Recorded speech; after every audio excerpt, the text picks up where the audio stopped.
Wir sitzen hier und quatschen über Musik und über das Leben und über all das, was man so als Musiker erlebt. And we've been talking about your travels and so much, all the stuff you've done in the past 30, 40 years. And you were talking about Ireland and the cultural part of it and it being home. How do you guys make yourselves feel at home when you're traveling so much? How do you have it when you're, is it because you're together that you have a feeling of home, or do you not need it because you know home is waiting for you? Or we sleep together. Oh, you do? Okay. Mm-hmm. Well, then. Simple as that. No, actually, it's not entirely untrue. We now it's getting really interesting. Naps. Do you? Well, there was one time we arrived in from Rome and we had a gig to do that night and been a late night the night before. We'd done the Rian show in Rome and we were doing just a show with the two of us this night. And we had one room and, just two beds right beside each other and we just slept, just like... But it was like real power sleeping and kind of almost enhanced by the fact that we were sharing the room, almost like sharing the bed. But a philosopher told me that we don't exist anyway, so, So it doesn't matter where we are, or it doesn't matter where we sleep? You know. That's a great chat-up line for a woman, Do you think so? Yeah, it might work, actually. You did sort of sparkle, a little sparkle there. Also hat gesagt, auf jeden Fall, dass sie schon mal zusammen in einem Bett geschlafen haben, beziehungsweise Power genappt haben und dass ein Philosophiemann gesagt habe, dass wir nicht existieren und dass man deswegen zusammen in einem Bett schlafen kann, egal wie das ist. Und ich habe gesagt, es wäre ganz gut, um Frauen aufzureißen, weil damit könnte man sie vielleicht rumkriegen. I don't know, has it ever worked before, that line? Okay. It doesn't, I don't even... remember having said it. Oh, okay. Yeah, because we don't exist. Yeah. Actually, that's the whole, yeah. Hi. Peter, when you listen to Liam talk, or the other way around also, after all these years of being together on tour and spending so much time together, does he still surprise you, or does Peter still surprise you? And what do you know that, do you know each other like more like brothers, or are you still friends, or how's your relationship? Well, the relationship is good, thank you. Well, obviously, yeah. Thank you.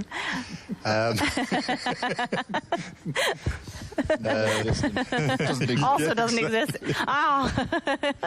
But there's periods where we don't see each other and we don't really get in touch, and when we do see each other again, it's always fresh, so that's pretty good. Like any good marriage should be. Yeah, it should be, obviously. Yeah, keep it fresh. But we just have fun, and we obviously really enjoy playing together. That's kind of a communication in itself.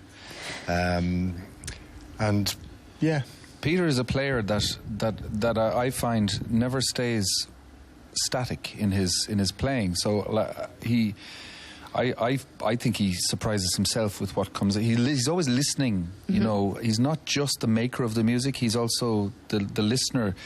He's there and he exists and he doesn't exist, is what I'm trying to say. But that doesn't mean I'm a player now. Yeah, I know. I don't play around. He doesn't come up with those lines. Also, Peter ist ein Player, der aber nicht existiert, aber manchmal doch existiert. So zusammengefasst. Oh, Lost in translation. I'm not going to translate anything anymore because I'm going to get myself into trouble here.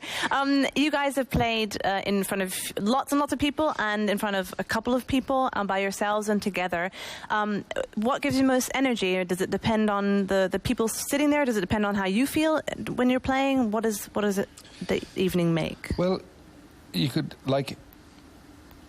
music is an incredible thing. So that's the fire, that's the source. And I mean, I think collectively when you make music with other people and you find you're surprised by it. And every night the same song can surprise you in different ways. And then that goes out and a room and the people's reaction can surprise you, and it could be 50,000 people, or it could be, there's a spectacle involved in 50,000 people, but there's also a spectacle involved in 8 people. And in my case, actually in Peter's case as well, there's also spectacles involved because you can't see anymore.